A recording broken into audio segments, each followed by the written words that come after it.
आज हम हजरत ख्वाजा गरीब नवाज साहब के बेअमी जनेगे हजरत ख्वाजा मोइनुद्दीन हसन चिश्ती की मज़ार अजमेर शहर में है।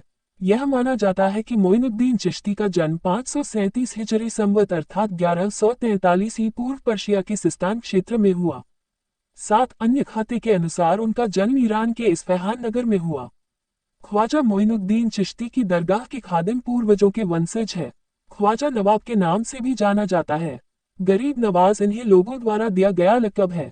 चिश्तिया तरीका पुनर्स्थापना चिश्तिया तरीका अबू इसहाक शामी ने ईरान के शहर चश्त में शुरू किया था, इसलिए इस तरीके को चिश्तिया या चिश्तिया नाइन तरीका नाम पड़ गया, लेकिन वह भारत उपखंड तक नहीं पहुंचा था।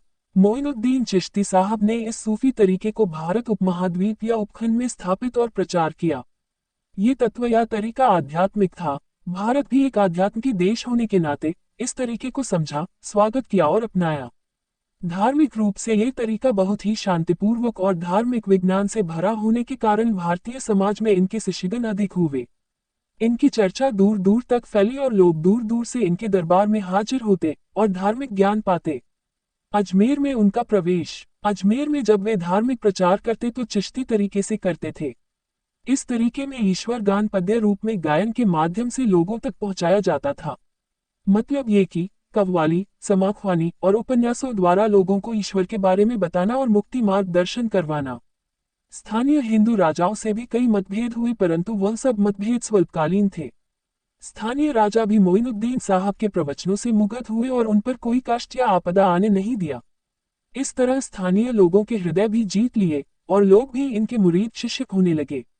उनके आखिरी पल 633 हिजरी के आते ही उन्हें पता था कि यह उनका आखिरी वर्ष है। जब वे अजमेर के जुम्मा मस्जिद में अपने प्रशंसकों के साथ बैठे थे तो उन्होंने शेख अली संगल क्रक से कहा कि वे हजरत बख्तियार काकी क्रक को पत्र लिखकर उन्हें आने के लिए कहें।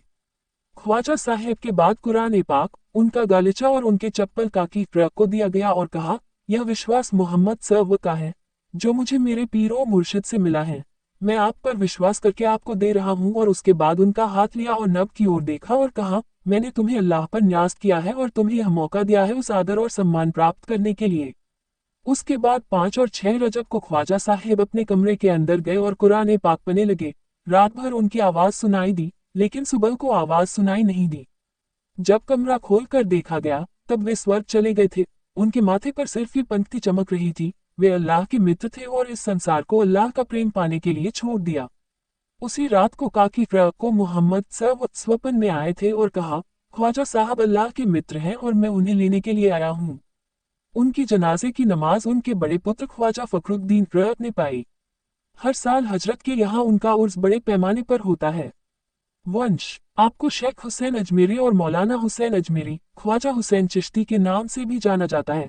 ख्वाजा हुसैन अजमेरी ख्वाजा मोइनुद्दीन हसन चिश्ती के वंशज पोते हैं। बादशाह अकबर के अजमेर आने से पहले से ख्वाजा हुसैन अजमेरी अजमेर दरगाह के सज्जादानशीन व मुतवल्ली प्राचीन पारिवारिक रस्मों के अनुसार चले आ रहे थे। बादशाह अकबर द्वारा आपको बहुत परेशान किया गया और कई वर्षों तक कैद में भी रखा। दरगाह ख्वाजा साहब अजमेर में प्रतिदिन जो रोशनी की दुआ पढ़ी जाती है वह दुआ ख्वाजा हुसैन अजमेरी द्वारा लिखी गई थी। आपका विसाल 1029 हिजरी में हुआ। यही तारीख मालूम हो सकी। गुंबद की तामीर बादशाह शाहजहां के दौर में 1047 में